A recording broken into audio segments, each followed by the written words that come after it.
नीति आयोग की बैठक पर केंद्रीय मंत्री चिराग पासवान ने कहा कि यह आरोप गलत है कि नीति आयोग की बैठक में ममता बनर्जी का माइक बंद कर दिया गया।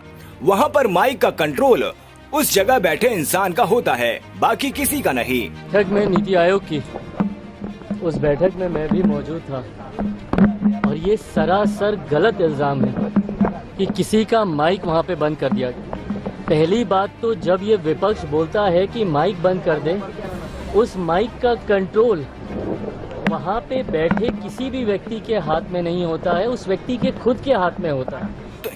तो ये बात बोलना झूठ है। जिस तरह से पश्चिम बंगाल की सीएम ममता बनर्जी आक्रामक तरीके से बैठक छोड़कर चली गईं, मुझे लगता है कि ये व्यवहार गलत है। ऐसा लगता है जैसे ये विपक्ष की सोची समझी रणनीति है। ध्यान अपनी ओर आकर्षित करने के लिए ये साजिश की गई थी।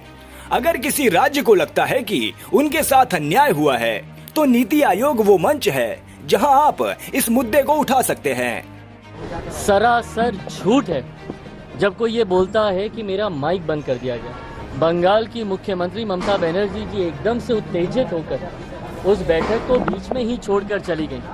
मुझे लगता है ये आचरण गलत है।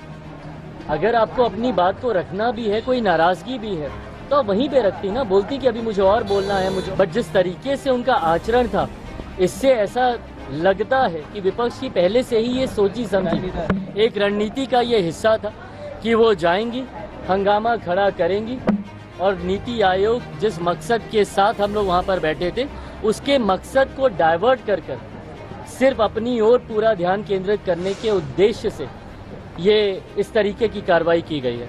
अगर आपको ऐसा लगता भी है, किसी भी राज्य को अगर ऐसा लगता है कि उनके साथ नाइंसाफी हुई है, तो यही वो उचित फोरम है ना। नीति आयोग की बैठक ही वो मंच है जहां पर जाकर आप प्रधानमंत्री जी के समक्ष अपनी शिकायतों को आप रख सकते हैं।